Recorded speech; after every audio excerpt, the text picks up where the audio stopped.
Hey everybody, I'm back. I know I didn't get to review a movie last weekend. I didn't get to see The Mummy. Yet again, I don't think anybody went to go see The Mummy. And I don't think almost everyone else who's not really interested in seeing Cars 3.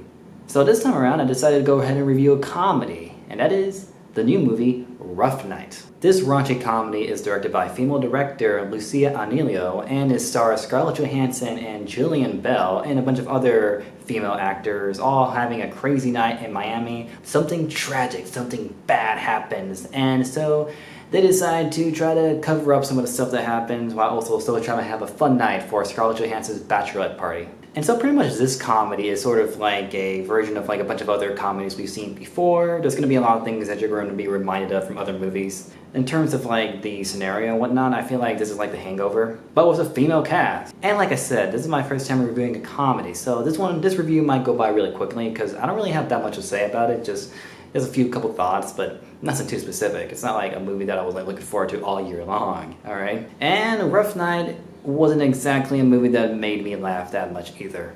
Quite honestly, I didn't really laugh that much in this movie. None of the dialogue really made me laugh that much, and I think they wasted a lot of good opportunities to make some really good jokes out of the situations in the movie. As for the cast, there were some standouts and there were some non-standouts. Scarlett Johansson was okay in the movie. I mean, it's not like, oh, I had to go see this movie for Scarlett Johansson. I don't know, I feel like throughout the movie it looked like she wanted to kill somebody. She just, one, it didn't really seem like she was wanted to be there. Yeah, I feel like you can just end up making those jokes saying that like she lost a bet and had to be in this movie. And on top of that, she's just distracting. Like, I just don't picture Scarlett Johansson being in these movies anymore. Like these raunchy comedies. She just seems so out of place. I don't know why I'm having mixed feelings about Scarlett Jo right now. Maybe I'm still upset at her for Ghost in the Shell.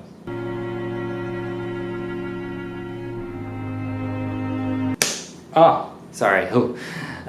I gotta move on. Then there's Jillian Bell, who I thought her character was a little bit over the top or, unfortunately, a little annoying. Gotta be honest. By the way, who's that chick? Because, damn. Zoe Kravitz? That's her name, right? Am I saying her name right? I hope I am.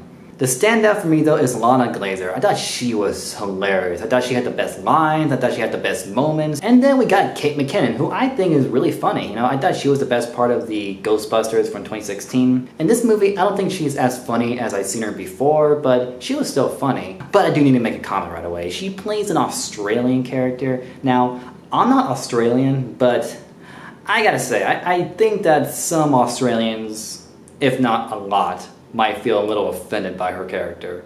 I'm just saying. Now, straight up, the best part of the movie was Scarlett Johansson's fiance in the film. At some point in the movie, he believes that Scarlett Johansson doesn't want to marry him, so I'm not going to ruin it for people who really want to see this movie, but I'll tell you that all his scenes are the best. They were hilarious. Like, I was cracking up, and I wish we had more of those scenes, you know, with him. Other than that, the movie is pretty predictable. I'll say that there is a bit of a twist as to like how they were gonna, like how some things were gonna wrap up halfway through, which is not typically a bad thing. It's like, I'm not going in this movie for like a grand story with like twists left and right. And unfortunately, I didn't get that many laughs. Like I said, I think there were just a lot of wasted opportunities and some of the dialogue just didn't really work that well. But the best thing I can say about the movie is that I really did like the story. Because the movie's about these friends who haven't seen each other in like 10 years or less, and they all want to like celebrate, you know, before Scarlett Johansson gets married, and they all like go to Miami and try to like, you know, have a fun time. But a lot of these characters have changed, you know, some got jobs, some don't,